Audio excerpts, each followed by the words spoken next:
नमस्कार साथियों, Rajasthan jet classes के ऑनलाइन प्लेटफॉर्म पे आपका हार्दिक अभिनंदन है, स्वागत है। आज अपन उन्हीं क्वेश्चनों की श्रृंखला को आगे बढ़ाएंगे और श्रृंखला को आगे बढ़ाने से पहले कुछ इम्पोर्टेंट जानकारी आपके लिए।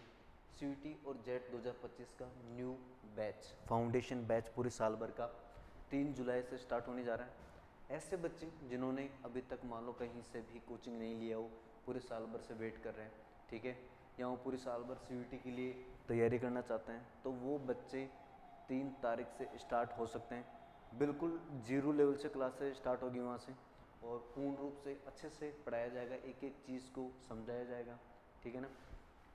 ये इन्फॉर्मेशन है। और कोई भी आप अदर इन्फॉर्मेशन लेना चाहते हैं तो दिए गए नंबर पे आप संपर्क कर सकते हैं। अपन बढ़ते हैं आज अपने क्वेश्चन की ओर। और आज का क्वेश्चन पहला, क्वेश्चन नंबर 136 क्वेश्चन है, अलसी से प्राप्त रेशे को क्या कहा जाता है? अलसी से, मैं एक मिनट आवाज़ चेक कर लेता हूँ। अलसी से प्राप्त रेशे को क्या कहा जाता है? जब तक अगर आपको भी लग रहा है कि मेरे को ये आता है, क्या होना चाहिए इसका आंसर, तो आप कमेंट करके भी बता सकते हो। जो अलसी से जो रेशा प्राप्त होता है उसे क्या कहा जाता है? तो अलसी से प्राप्त क्या होना चाहिए इसका आंसर, तो आप कमेंट करके भी बता सकते हो। जो अलसी से जो रेशा प्राप्त होता है उसे क्या कहा जाता है? तो अलसी से प्राप्त क्या होना चाहिए इसका आंसर, तो आप कमेंट करके भी बता सकते हो। जो अलसी से जो रेशा प्राप्त होता है उसे क्या कहा जाता है? हाँ बिल्कुल, कुछ बच्चों ने यहाँ पे जवाब देना स्टार्ट किया है। राम राम, बिल्कुल राम राम साहब आपको। ललित 1 दे रहे हैं, सुमित राठौर 2 दे रहे हैं। तो ध्यान रखना बेटा, जो अलसी से जो रेशा प्राप्त होता है उसे क्या कहा जाता है? तो जो अलसी से रेशा प्राप्त होता है बेटा, ध्यान रखना, उसे फ्लैक्स, फ्लैक्स या फिर क्या बोल सकते हैं उसे, लेनिन फाइबर, दोनों बोलते हैं। फ्लैक्स यहाँ क्या बोलेंगे, फ्लैक्स के साथ में लेनिन फाइबर दोनों बोलते हैं। क्या बोलेंगे बेटा, फ्लैक्स या लेनिन फाइबर दोनों बोलते हैं। तो ऑप्शन नंबर क्या हो जाएगा अपना, थर्ड आंसर क्या हो जाएगा, करेक्ट आंसर हो जाएगा। अलसी से प्राप्त रेशे को क्या बोलते हैं? फ्लैक्स या लेनिन फाइबर भी बोलते हैं। और ध्यान रखना, जो अलसी का तेल होता है ये बहुत सारी उन चीज़ों के अंदर काम आता है। जैसे आपने देखा होगा साबुन बनाते हैं, ठीक है, उनके अंदर भी काम आता है। साबुन बनाने के साथ में कलर पेंट के जो भी जितने भी सामान होते हैं उन चीज़ों के अंदर भी अलसी का तेल काम में लिया जाता है, ठीक है। और हृदय रोगियों के लिए भी क्या होता है, ये उपयोगी होता है, ठीक है। नेक्स्ट है, मूंगफली का उत्पत्ति स्थल कहाँ स्थित है? मूंगफली है, उसका उत्पत्ति स्थल है। पूछा जाता है एग्जाम्स के अंदर, डायरेक्टली पूछ लिया जाता है कि मूंगफली का उत्पत्ति स्थल कहाँ है। तो ध्यान रखना, आपको बताना है कि दक्षिण पश्चिमी एशिया में है या दक्षिण पूर्वी एशिया में है, ब्राजील में या यूरोप में है। तो बेटा एक चीज ध्यान रखना, जो मूंगफली का जो उत्पत्ति स्थल है वो कहाँ पे स्थित है? ब्राजील के अंतर्गत। कहाँ स्थित है? ब्राजील के अंतर्गत है। दक्षिणी पश्चिमी एशिया आपने पढ़ा होगा, चने का उत्पत्ति स्थल है, किसका है? चने का। जो चना का उत्पत्ति स्थल है वो कहाँ है? दक्षिण पश्चिमी एशिया में। दक्षिण पूर्वी एशिया में भी है क्या? बिल्कुल है। किसका है? गेहूं का। किसका है? गेहूं का, ठीक है। और यूरोप में भी है क्या? बिल्कुल है। आपको ध्यान रखना सौंफ का। किसका है बेटा? सौंफ का जो उत्पत्ति स्थल है वो कहाँ स्थित है? यूरोप के अंतर्गत स्थित है। आप जैसे जैसे लिखा रहा हूँ आपको उन्हीं चीज़ों को नोट भी करना है, याद भी करनी है। गारंटी के साथ कह रहा हूँ, आपका काफ़ी सारे क्वेश्चन इसी बोर्ड पे से मिला दूंगा, ये गारंटी है। जिस दिन एग्जाम होगा आप जाके देख लेना, अपना पेपर उठाना, कहीं न कहीं बहुत सारे ये क्वेश्चन क्या मिलेंगे आपको, उसके अंदर मिलेंगे, ठीक है। नेक्स्ट क्वेश्चन की ओर बढ़े, कुसुम व सूरजमुखी में पाया जाने वाला जहरीला रसायन कौन सा है? रसायन पूछा है यहाँ पे कौन सा, किसके अंदर? कुसुम और सूरजमुखी के अंदर। अब ध्यान रखना, यहाँ पे जो ऑप्शन दिए हुए हैं ना ये बहुत इंपॉर्टेंट है। मैं जैसे ऑप्शन लेके आता हूँ तो ऑप्शन बहुत सोच समझ के लेके आता हूँ। मैं ये सोच के लेके आता हूँ ऑप्शन की, ऑप्शन बेकार नहीं जाना चाहिए अपना, ऑप्शन कहीं ना कहीं काम आना चाहिए, ठीक है। अब यहाँ पे अफलाटॉक्सिन दे रखा है, तो ध्यान रखना एग्रीकल्चर सुपरवाइजर के पेपर के अंदर 2013 वाला जो पेपर हुआ था वो रद्द हो गया था पेपर, ठीक है ना। उसके अंदर पूछा गया था अफलाटॉक्सिन, तो ध्यान रखना ये किसके अंदर पाया जाता है? ये मूंगफली के अंदर। किस में? मूंगफली में अफलाटॉक्सिन, ठीक है ना। ये भंडारण के समय लगता है। रेजिन्स किस में पाया जाता है? बेटा ध्यान रखना, आम के अंदर जो जहरीलापन पाया जाता है वो किस में होता है? क्या होता है वो? रेजिन्स होता है।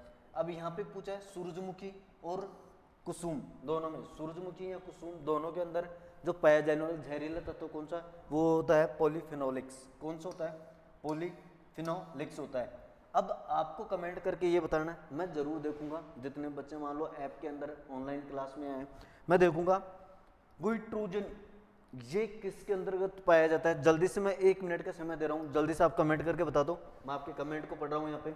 हाँ बता दो किसके अंतर्गत पाया जाता है गोइट्रोजन, जो आवश्यक जो जहरीला तत्व होता है वो किसके अंतर्गत पाया जाता है, जल्दी से आप कमेंट करके बता दो। चलो मैं ऑप्शन देखता हूँ।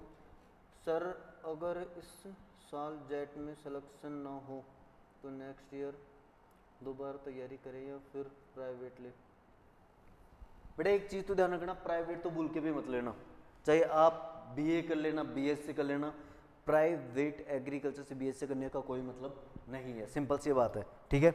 इतना ही कहूँगा, वहाँ पे आप 7 लाख इन्वेस्ट करोगे, ठीक है, फिर भी कोई मतलब नहीं निकलेगा। आप 1 साल फाउंडेशन कर लो, वो ज़्यादा बेटर रहेगा, ठीक है।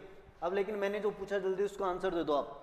गोइट्रोजन किसी का भी नहीं आया, ठीक है, तो ध्यान रखना जो गोइट्रोजन पाया जाता है ये किस में पाया जाता है बेटा, ये सोयाबीन में। किस में होता है, सोयाबीन में, ये सोयाबीन के अंतर्गत पाया जाता है, ठीक है। अपना आंसर क्या आ जाएगा, सी ऑप्शन राइट करेक्ट होगा। ओमेगा 3 फैटिक अम्ल किस में पाया जाता है, कौन से की बात हो रही है, ओमेगा 3 फैटिक अम्ल की बात हो रही है, सोयाबीन में, रिंजगा में, अलसी में और जूट में। तो ध्यान रखना बेटा ये किसके अंतर्गत पाई जाती है, ओमेगा 3 फैटिक एसिड, ये अलसी के अंतर्गत पाया जाता है। किसमें, अलसी में। आपको पता होगा रिंजगा के अंदर भी एक एल्कोलोड पाया जाता है, उसका क्या नाम है, सेपोनिन। क्या है, saponin.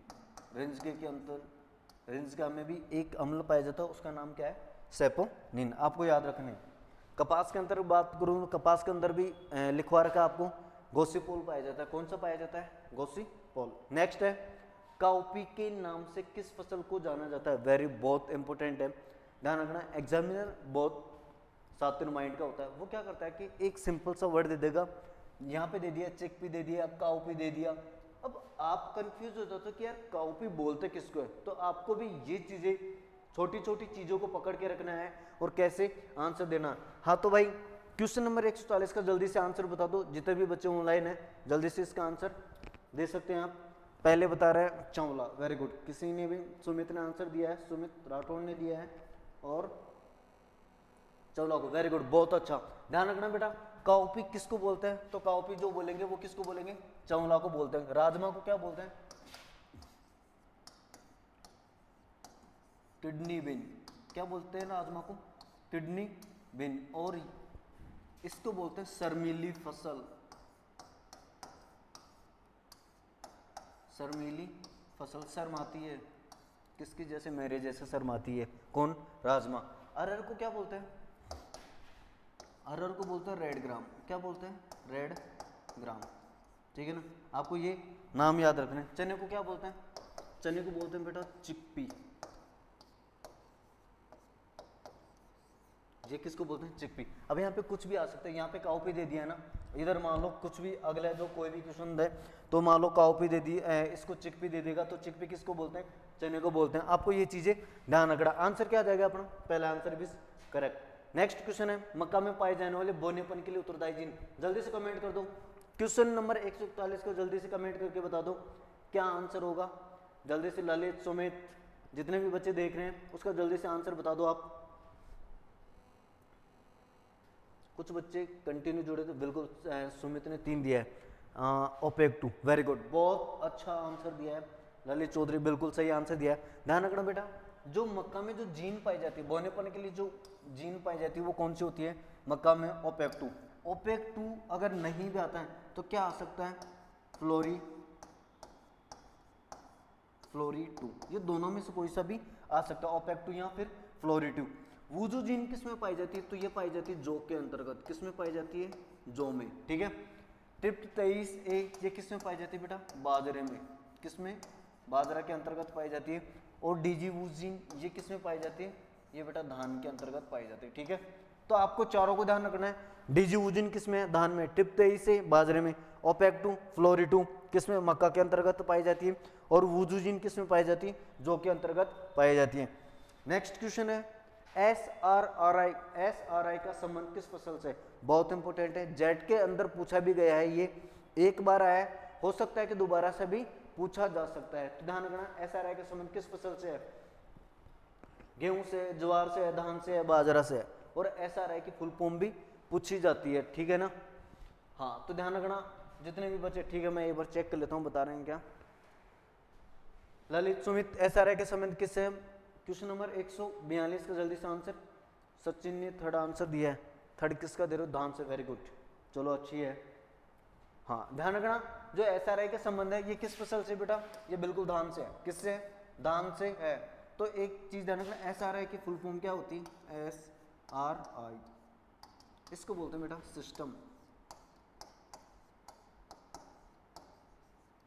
System of rice intensification.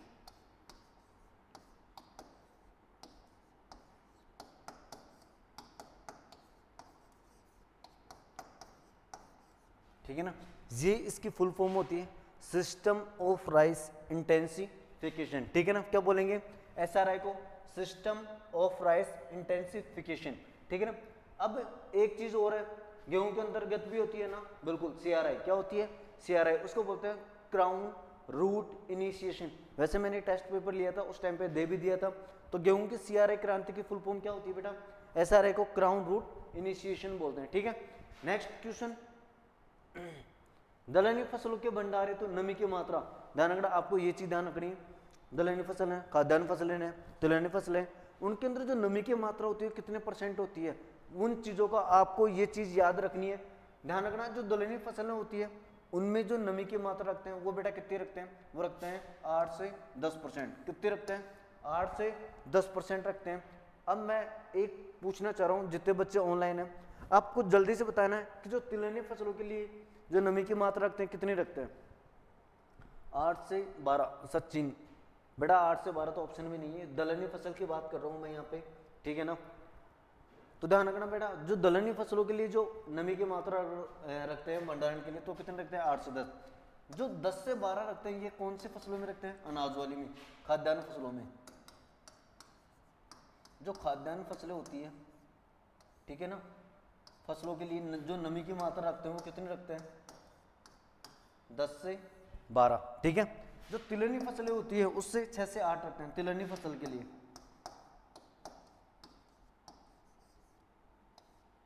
तिलहनी फसलों के लिए है ना, उसमें कितनी रखते हैं बेटा, वहां पर रखते हैं 6 से 8। 18 से 20 किसी में नहीं रखते। ऑप्शन अपना आ गया, option number B is right answer. Question number next, दलहनी फसलों के भंडारण है तो ये डबल बार आ गया क्वेश्चन। नेक्स्ट है, निम्न फसलों की परीक्षण भार में सुमेलित नहीं है। वेरी गुड, बहुत अच्छा क्वेश्चन है। आपको ये बताना है कि कौन सा है जो इनका परीक्षण भार दिया हुआ है। परीक्षण भार पहले तो आपको ये पता होना चाहिए होता क्या है परीक्षण भार। तो ध्यान रखना बेटा, 100 दानों का भार, 100 दानों के भार को, इसके अंदर 2 टर्म्स आती है ना, 100 दानों के भार को बीज सूचकांक बोलते हैं। क्या बोलते हैं बेटा इसको, बीज सूचकांक, है ना, इंग्लिश में बोलते हैं सीड इंडेक्स। ठीक है, और 1000 दानों के भार को, 1000 दानों के भार को परीक्षण भार बोलते हैं। क्या बोलते हैं, परीक्षण भार बोलते हैं, इसको इंग्लिश में बोलते हैं टेस्ट वेट। ठीक है, 100 दानों के भार को क्या बोलेंगे, बीज सूचकांक, सीड इंडेक्स बोलते हैं, और 1000 दानों के भार को परीक्षण भार बोलते हैं। ठीक है, तो अब यहाँ पे क्या पूछा है, यहाँ पे जो दे रखा है कि सरसों को जो परीक्षण भार होता है, मतलब टेस्ट वेट की बात हो रही है, कौन से की, परीक्षण भार की बात हो रही है। तो सरसों का जो परीक्षण भार होता है कितना होता है, 3 से 5 ग्राम होता है। मतलब जो सरसों के 1000 दानों का भार होगा वो कितना होगा, 3 से 5 ग्राम होगा। बाजरे का जो वो होता है परीक्षण भार वो कितना होगा, 5 से 6 ग्राम होता है क्या। धान का 25 ग्राम होता है क्या। गेहूं सा का 40 ग्राम होता है क्या। तो ध्यान रखना अपन को ढूंढना है कि कौन सा इसके अंदर सुमेलित नहीं है। तो एक चीज ध्यान रखना, जो सरसों का परीक्षण भार होता है वो कितना होता है 3 से 5 ग्राम। ठीक है, बिल्कुल करेक्ट आंसर है ये। तो बाजरे का है, बाजरे की देखेंगे तो कितना होता है 5 से 6 ग्राम, ये भी बिल्कुल करेक्ट आंसर है। धान, अब यहाँ पे देखो डायरेक्टली दे रखा है कि धान का परीक्षण भार कितना होता है, बिल्कुल 25 ग्राम होता है। लेकिन अगर यहाँ पे दे देता बासमती का, किसका, बासमती, तो बासमती चावल का परीक्षण भार कितना होता है, तो ध्यान रखना कितना होता है बेटा 21 ग्राम। बासमती चावल का जो परीक्षण भार होता है कितना होता है 21 ग्राम होता है। गेहूं सा, यहाँ पे आंसर आ जाएगा क्योंकि गेहूं सा क्या है, गलत है। गेहूं सा का परीक्षण भार कितना होता है, जल्दी से कमेंट करके बता दो, मैं 2 मिनट में देखना चाहता हूँ, जल्दी से, इतना टाइम भी नहीं। 21 ग्राम सुमित राठौर, सुमित 21 ग्राम बेटा बासमती चावल का होता है। और यहाँ पे जो चावल दे रखा है सिंपल धान दे रखा है, अगर बासमती का पूछता तो यहाँ पे लिखता मैं बासमती, ठीक है ना, बिल्कुल 2 ग्राम, वेरी गुड। कुछ बच्चों ने सही आंसर दिया है। जो गेहूं सा का परीक्षण भार होता है बेटा वो कितना होता है 2 ग्राम होता है, ठीक है ना। जो गेहूं सा का परीक्षण भार होता है वो कितना होता है 2 ग्राम होता है,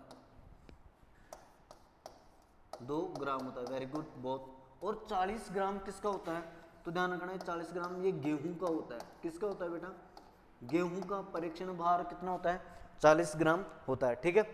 नेक्स्ट क्वेश्चन की ओर बढ़ेंगे। मटर की पत्ती रहित वैरायटी, मटर की पत्ती रहित वैरायटी कौन सी है, अपर्णा है, सिल्विया है, मट्योर है और रचना है। तो ध्यान रखना मटर की ये चारों वैरायटियां बहुत बहुत बहुत इंपॉर्टेंट है। पहले तो इसको वेरी मोस्ट लगा लेना, ठीक है ना, चारों वैरायटियां बहुत है।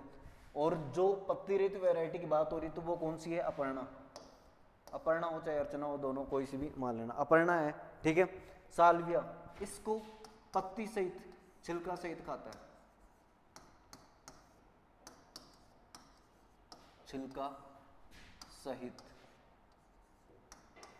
छिलका सहित खाते हैं इसको, कौन सी को, साल्विया को, ठीक है। इस चीज का ध्यान रखना कि मटर की पूछा जा सकता है कि मटर की छिलके सहित खाने वाली वैरायटी कौन सी है, तो कौन सी है, साल्विया। मट्योर और रचना ये दोनों बहुत इंपॉर्टेंट वैरायटी है, ठीक है।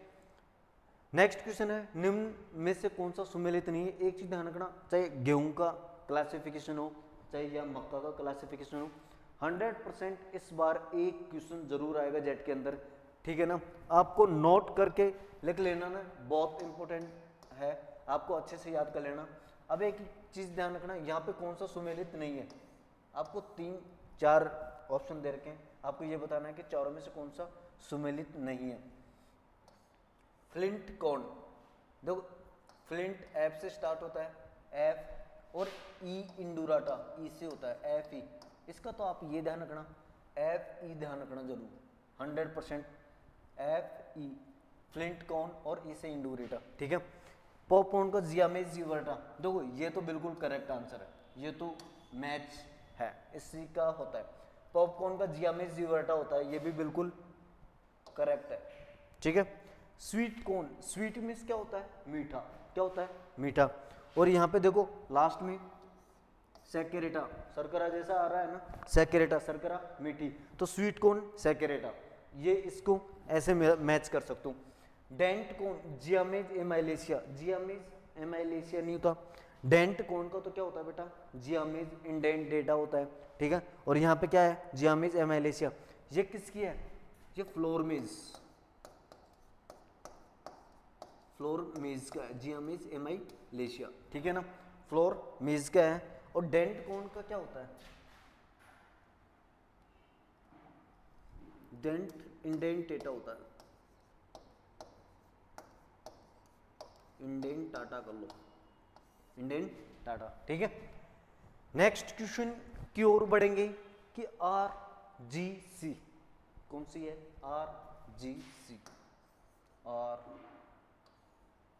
जी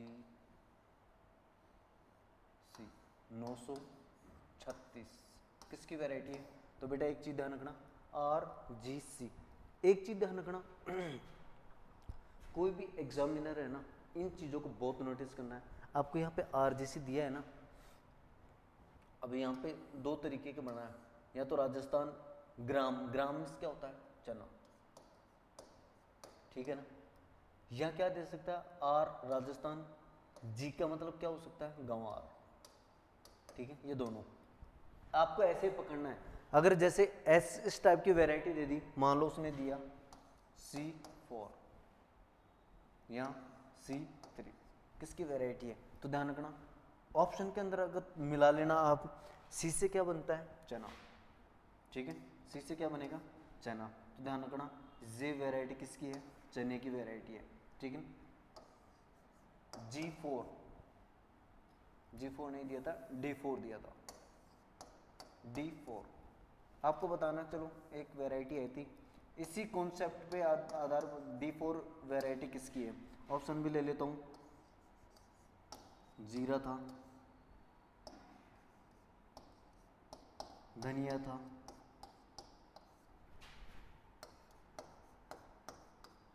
सौंफ थी और मेथी थी, ठीक है ना। वैरायटी क्या थी, D4। अब D से देखो, G से जीरा बनेगा, D से तो बनेगा भी नहीं, ठीक है ना। धनिया D से 100% कह रहा हूँ, ये वाली ट्रिक आपको श्योर पहुंचाएगी। D से क्या बनेगा, धनिया। इधर चारों ऑप्शन मैच कर लेना, कौन किससे स्टार्ट हो रहा है, ठीक है ना। 100% कह रहा हूँ, ये ट्रिक 99% क्या करती है, काम करती है। D4 वैरायटी पूछी गई थी एग्रीकल्चर सुपरवाइजर में, धनिया की वैरायटी थी, किसकी, धनिया की वैरायटी थी। अब अपने सामने जो वैरायटी दी हुई है वो किसकी दी गई है, GNG, कौन सी, GNG 936। तो ध्यान रखना बेटा, ये गंवार की वैरायटी, किसकी वैरायटी है, गंवार की वैरायटी है।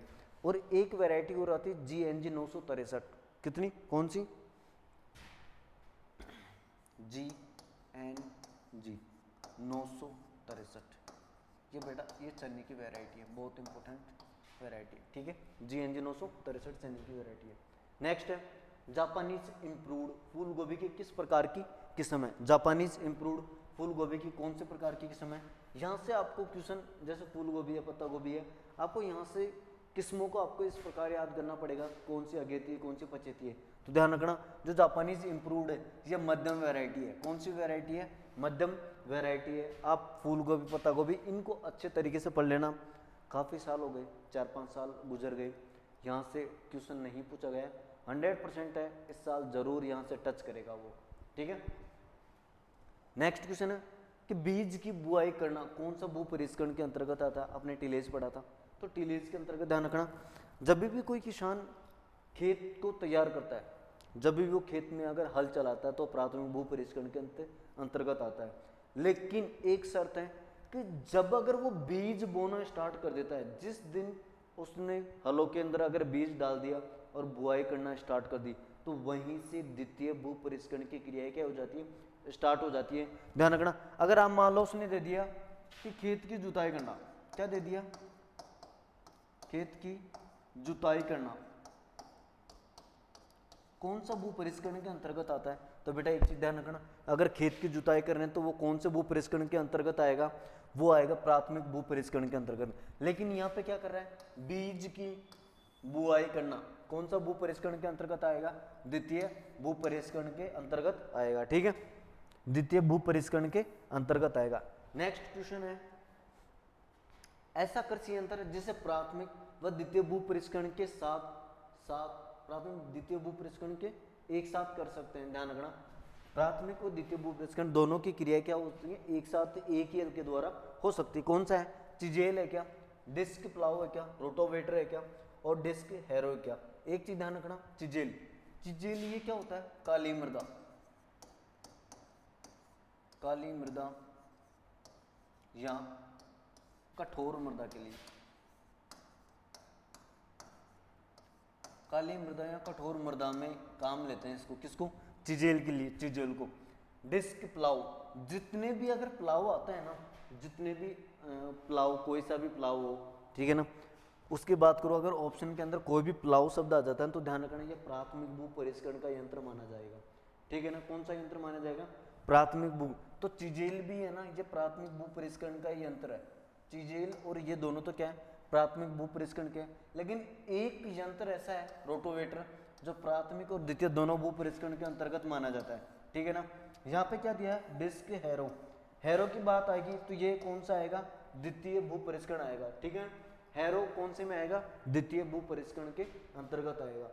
नेक्स्ट क्वेश्चन है अर्का, सूर्यमुखी और कैंट दोनों ही वैरायटियां एक एक बार जेट के अंदर पूछी जा चुकी है, और कैंट वैरायटी है ये एक बार सुपरवाइजर के अंतर्गत पूछी जा चुकी है। तो ध्यान रखना अर्का सूर्यमुखी और कैंट किसकी वैरायटी है, ध्यान रखना अर्का सूर्यमुखी जई की है क्या, और इधर सोयाबीन की है क्या कैंट, तो ध्यान रखना बेटा नहीं है।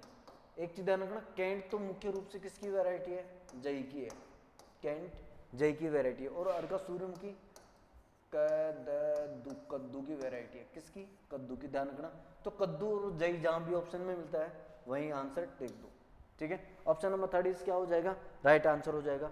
कुछ बच्चों ने इसका आंसर दिया है, सुमित पहले आंसर दिया बेटा, किसका दिया है, हाँ एक ने सुमित ने थर्ड आंसर दिया है, बिल्कुल बहुत अच्छा आंसर दिया आपने। क्वेश्चन नंबर नेक्स्ट 153 नंबर का, फसलों को पाले से बचाने के लिए सल्फ्यूरिक अम्ल की मात्रा कितने प्रतिशत यूज करते हैं, 0.01%, 0.05%, 0.1%, 0.05%। तो ध्यान रखना जो फसलों को पाले से बचाने के लिए 0.1% सल्फ्यूरिक अम्ल का उपयोग करते हैं, किसका, 0.1% सल्फ्यूरिक अम्ल का उपयोग करते हैं। सल्फ्यूरिक अम्ल किसको बोलते हैं, H2SO4, किसको बोलते हैं बेटा, H2SO4, ठीक है ना। हो सकता है कि H2SO4 ऑप्शन में दे दे, वो कुछ भी दे सकता है। माउंट लेयरिंग स्टूलिंग किस फसल के प्रवर्धन की उपयुक्त विधि है।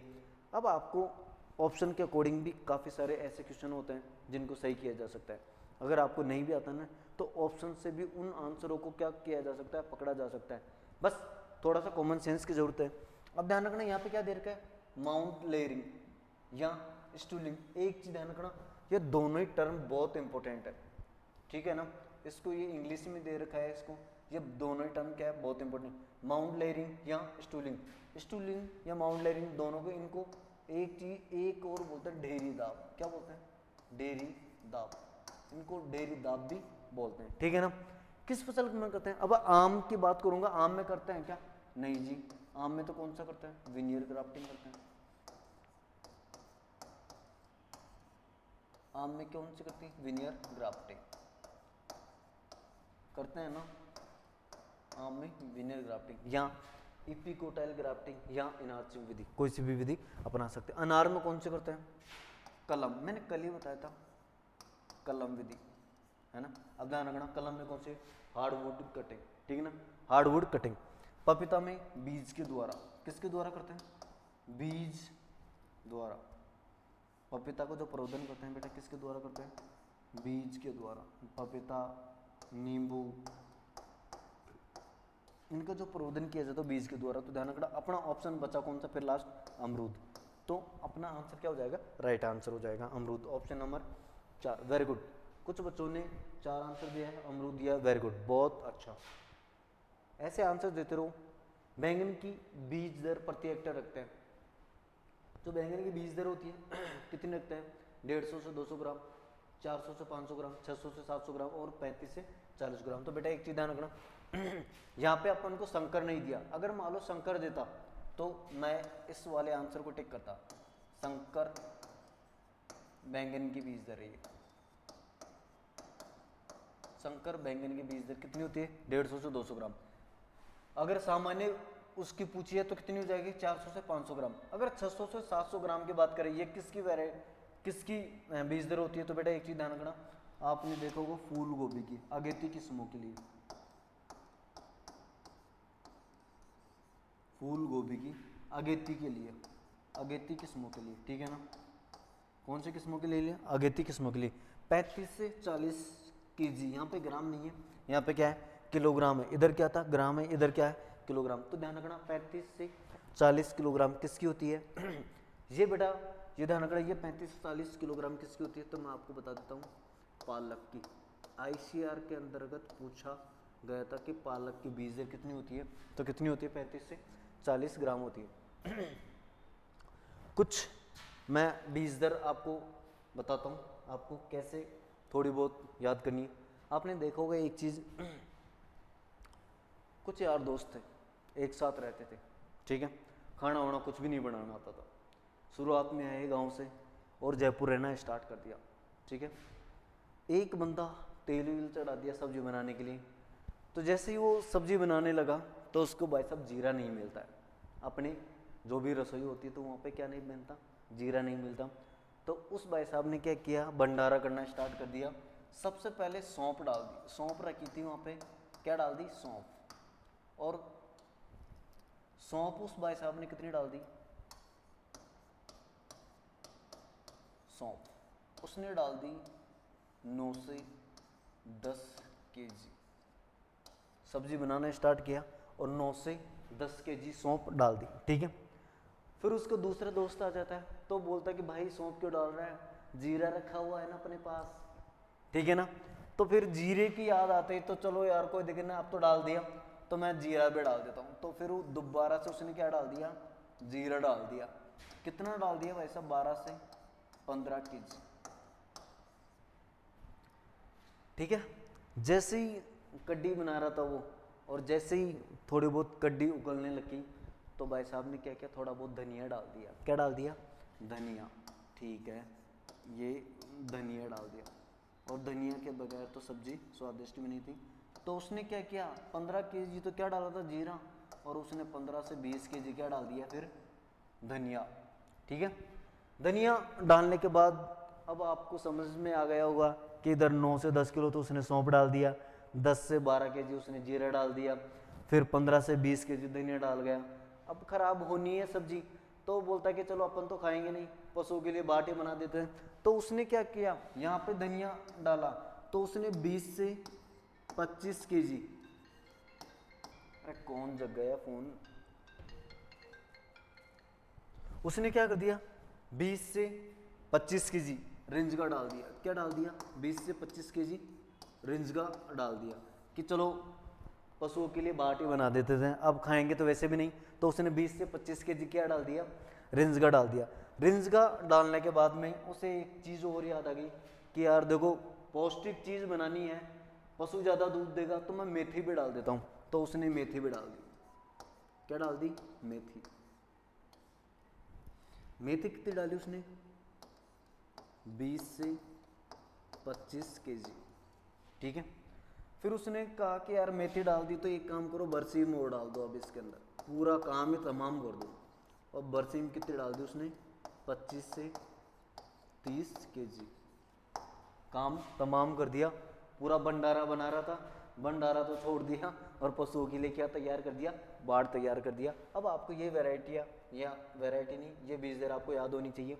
सौंफ कितनी है, 9 से 10 केजी, जीरा 12 से 15, धनिया 15 से 20 केजी, रिंजगा 20 से 25 केजी, मेथी 20 से 25 केजी, बरसीम 25 से 30 केजी। ये आपको क्या करनी है, ऐसे तरीके से थोड़ी थोड़ी याद करनी है, ठीक है। नेक्स्ट क्वेश्चन की ओर बढ़ेंगे। पहले तो इस क्वेश्चन को सोल्व ही नहीं किया। अब यहाँ पे है, निम्न में से गन्ने की परिपक्वता का सूचक माना जाता है। तो ध्यान रखना, गन्ने की परिपक्वता का सूचक कौन सा है, मेटेलिक साउंड। मेटेलिक साउंड को बोलते हैं धातु की आवाज। किसकी आवाज, धातु,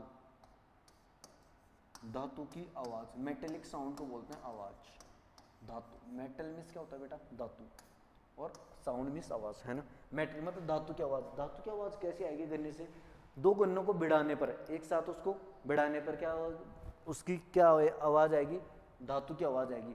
ये तो बिल्कुल सही है। हैंड रिफ्रैक्टोमीटर की अगर रीडिंग 18 से 20 से अधिक आ रही है ना, तो भी गन्ने को क्या माना जाएगा, परिपक्व माना जाएगा। अगर ग्लूकोज की रीडिंग 0.5% से कम आ रही है तो भी गन्ने को क्या माना जाएगा, परिपक्व माना जाएगा। और उपरोक्त सभी सही है, बिल्कुल करेक्ट आंसर। उपरोक्त सभी आंसर क्या है, सही है। बहुत बहुत बहुत इंपॉर्टेंट है, कुछ पूछा जा सकता है। यहाँ पे आपको दे सकता है कि मेटेलिक साउंड का आना किस फसल की परिपक्वता का सूचक है। तो ध्यान रखना किसका है, गन्ने का है, ठीक है। मेटेलिक साउंड का गन्ने का है। और ध्यान रखना मेटेलिक साउंड एक जगह और आती है, तरबूज के अंदर। अगर मेटेलिक साउंड अगर तरबूज में भी आती है ना, तो तरबूज पका हुआ माना जाता है, ठीक है। नेक्स्ट क्वेश्चन की ओर बढ़ेंगे कि निम्न में से वर्ष भर हरा चारा देने वाली फसल कौन सी है। जवार है क्या। अब जवार को आप ज्यादा से ज्यादा वर्षा ऋतु के अंदर बो सकते हो, ठीक है ना। बाजरा है, इसको खरीफ वर्षा ऋतु में बो सकते हो। रिंजगा है, रिंजगा एक ऐसी फसल है एक बार बो दिया तो 4 साल तक लगातार 3-4 साल तक क्या होता है, लगा ही रहता है। ध्यान रखना, रेंजगा एक ऐसी फसल है जो वर्ष भर अपन को क्या दे सकती है, हरा चारा उपलब्ध करवा सकती है। उपरोक्त सभी इस वजह से दिया है, आप लोगों को लगता है कि ज्वार बाजरे को भी क्या करते हैं, हरे चारे के लिए उपयोग में लेते हैं। तो ध्यान रखना यहाँ पे कंडीशन दी है वर्ष भर, क्या कंडीशन दी है, वर्ष भर। तो ध्यान रखना किसका उपयोग करेंगे, रेंजगा का। ठीक है, नेक्स्ट है काजरी, केंद्रीय शुष्क क्षेत्र अनुसंधान संस्थान। आपको याद होनी चाहिए काजरी की फुल फॉर्म भी क्या बोलते हैं बेटा, केंद्रीय central arid zone research institute, central arid zone research institute, केंद्रीय शुष्क क्षेत्र अनुसंधान संस्थान। कहाँ स्थित है, जोधपुर में। कहाँ स्थित है बेटा, जोधपुर में। अगर इसकी स्थापना पूछता है, और पूछता नहीं है, पूछ भी लेता है, ठीक है ना। स्थापना कब हुई थी बेटा, 1959 में। ठीक है, एक आफरी और आता है काजरी के साथ साथ में, आफरी आता है, वो भी कहाँ स्थित है, जोधपुर के अंदर ही है, और उसकी स्थापना हुई थी 1985 में। ठीक है, नेक्स्ट है ओस की मात्रा किस यंत्र से ज्ञात की जाती है, ओस amount of due, measure of amount of due, ओस की मात्रा किस यंत्र से ज्ञात की जाती है, हाइड्रोमीटर। ध्यान रखना हाइड्रोमीटर मैंने आपको लिखाया था, इसमें करते हैं बेटा द्रव का अपेक्षित घनत्व, द्रव का अपेक्षित घनत्व किस में ज्ञात करते हैं, हाइड्रोमीटर से ज्ञात करते हैं। ड्रोसोमीटर, बिल्कुल ओस की जो मात्रा ज्ञात करते हैं वो कौन से मीटर से करते हैं, ड्रोसोमीटर से करते हैं। हाइग्रोमीटर, वायु की अपेक्षित आर्द्रता या नमी की मात्रा, वायु में नमी की मात्रा, ठीक है ना, या वायुमंडल में नमी की मात्रा किससे ज्ञात करते हैं, हाइग्रोमीटर से करते हैं। ठीक है, पोटोमीटर वाष्पोत्सर्जन का मापन करते हैं,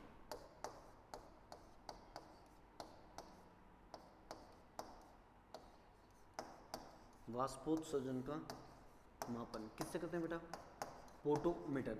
और एक आता है फोटोमीटर, खींच मेरी फोटो, फोटोमीटर है ना, ठीक है ना। फोटोमीटर में किसका करते हैं, आपको ये कमेंट करके बताना है कि फोटोमीटर में किसका मापन किया जाता है, या फोटोमीटर के लिए कौन सा यंत्र काम में लेते हैं। ठीक है, फोटोमीटर तो यंत्र ही है, किस में काम आता है वो चीज़ आपको बतानी है। नेक्स्ट क्वेश्चन है सेरीकल्चर में किसका अध्ययन करते हैं, बहुत बहुत बहुत इंपॉर्टेंट है, काफ़ी बार पूछा भी जाता है, और 100% 99% जेट के अंतर्गत आएगा इस साल 2025 के अंदर, जेट जरूर दर्शन देगा।